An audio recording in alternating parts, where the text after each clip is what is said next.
ça ne nous rajeunit pas, avec le docteur Paléo.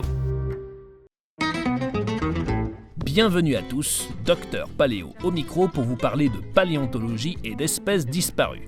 Aujourd'hui, je vous présente le Titanoboa. C'est le genre de nom glaçant que l'on pourrait donner à un reptile géant carnivore.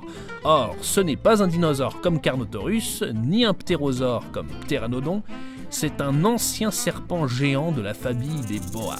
Alors, très chers phobiques des serpents, tenez-vous bien à votre chaise, la taille de ce prédateur disparu a été estimée à 16 mètres de long et son poids à 2 tonnes.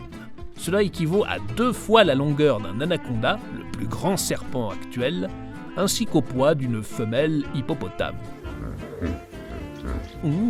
De par son appartenance aux boïdés, la famille des boas, son mode de prédation devait être identique au serpent constricteur, ce qui veut dire qu'il n'avait pas de venin et qu'il étouffait ses victimes en les écrasant dans ses anneaux avant de les ingérer. À partir des fossiles de ces vertèbres, on estime que la force de ces anneaux aurait été supérieure à 281 000 kg par mètre cube.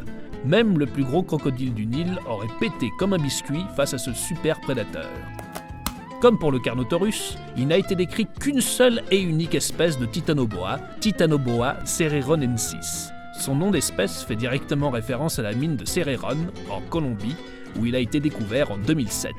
Ce site a conservé des fossiles de tortues, de poissons, de crocodiles et de plantes exotiques datant de 60 millions d'années, soit 5 millions d'années après la disparition des dinosaures. En déterrant les fossiles de vertèbres de ce serpent, l'équipe du paléontologue Jason Head a cru avoir affaire à celle d'un crocodile.